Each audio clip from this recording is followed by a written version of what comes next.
C'est bon. La parole est à M. Marc Castellu, représentant Mme Françoise Weber, directrice de l'Institut de veille sanitaire. Je vous remercie, Mme Laurent.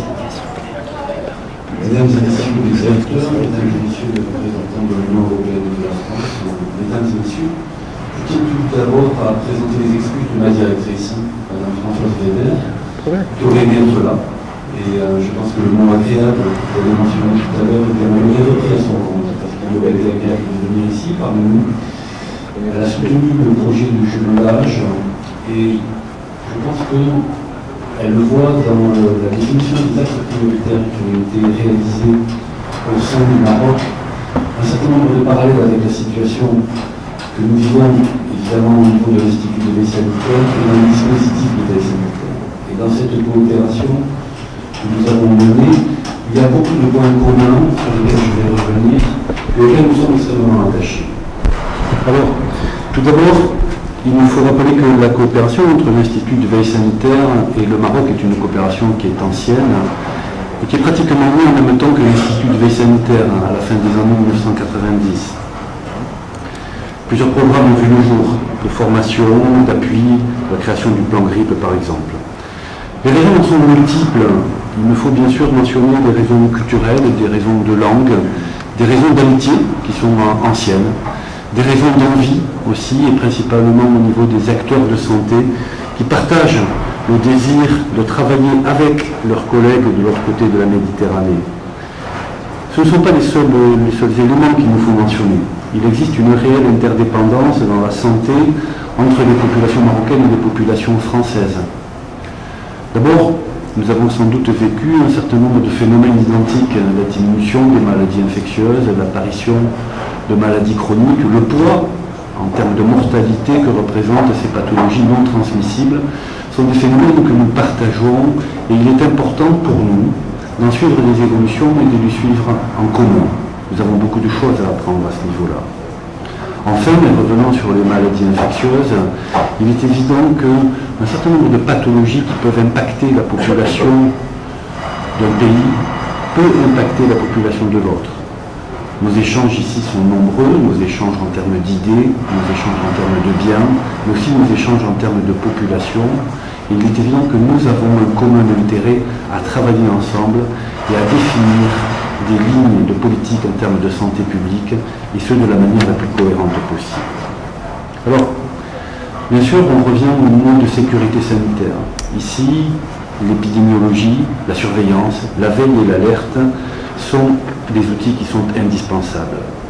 Ils sont indispensables car suivre l'état de santé de la population, détecter de nouvelles menaces, évaluer l'impact des programmes de santé sont des outils qui permettent de construire des politiques de santé publique, mais aussi de les guider en évaluant l'impact des actions, que ce soit sur du long terme ou sur du court terme.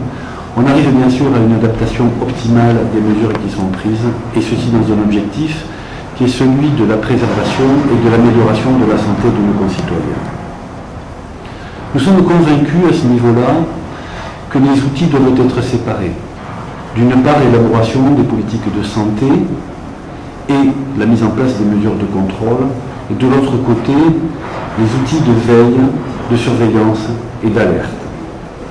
Ils doivent bien sûr répondre, et cela a été mentionné à plusieurs reprises, à des critères de compétence. Ils doivent, à ce niveau-là, offrir une garantie d'un regard non biaisé qui doit permettre la mise en place des actions le plus rapidement, une fois de plus, et de la manière la plus adaptée possible. Adapter. Adapter est toujours un mot convaincant. Il nous faut nous adapter aux technologies, il nous faut nous adapter aux nouvelles pathologies, il nous faut nous adapter aussi aux nouvelles demandes. Et enfin, je dirais qu'il nous faut nous adapter aux évolutions. Ces évolutions sont marquées le plus souvent par des crises. Elles ont été mentionnées dans le discours de mon prédécesseur. Et nous sommes actuellement de nouveau secoués par une crise sanitaire, celle du Mediator. Médicament certainement responsable de 1500 à 2000 morts pour un effet bénéfique sans doute discutable. Il s'agit d'une véritable crise. Ce n'est pas la première Et quand on regarde l'évolution des systèmes sanitaires, et notamment l'évolution des systèmes de surveillance, eh bien on se rend compte que la crise du sang contaminé, la crise de la vache folle, la crise d'une mortalité excessive pendant la canicule ont été des événements marquants et qui ont chaque fois permis la construction et l'évolution des systèmes de surveillance. Attention, je mets ici l'arrêt, le doigt sur des crises. Les systèmes qui ont été créés ont aussi permis d'anticiper un certain nombre de crises et d'en limiter les effets. Dans ce sens, la coopération et la coopération avec le Maroc nous paraît essentielle, pour plusieurs raisons. La première, d'abord, c'est que le Maroc représente aussi pour nous un excellent modèle. La manière dont le Maroc a structuré et a divisé l'autorisation de mise sur le marché de certains médicaments d'un côté et le suivi des effets secondaires avec la pharmacovigilance de l'autre représente un modèle qui nous intéresse. On peut comprendre facilement pourquoi. Enfin, la coopération avec nos collègues marocains nous permet de bénéficier de regards croisés, de partager des idées, de faire naître des convergences. Dans ce sens-là, nous sommes réellement fiers d'avoir participé, dans une modeste mesure bien sûr, mais à la construction des axes prioritaires. Nous sommes contents d'avoir participé à la dynamique qui a été instaurée par le ministère de la Santé et qui a été relayée par les équipes du jumelage, par les équipes de l'INH, dont je tiens à saluer aussi ici l'énergie et le courage. Je voudrais féliciter l'ensemble des acteurs qui ont participé à toutes ces actions. Je voudrais mentionner qu'au décours des ateliers auxquels nous avons participé, au décours des formations, nous avons relevé plusieurs mots-clés que je tiens à mettre ici sur la table.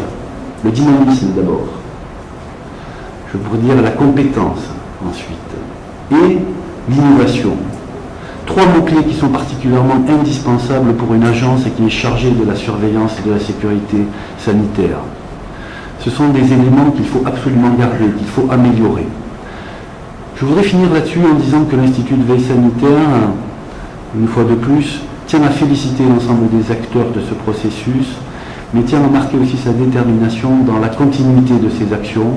Et nous serons contents et honorés de pouvoir continuer avec les autorités marocaines le travail de coopération que nous avons fait, et ceci dans un objectif qui est celui de la santé de nos concitoyens et de la sécurité sanitaire de part et d'autre de la Méditerranée. Je vous remercie de votre attention.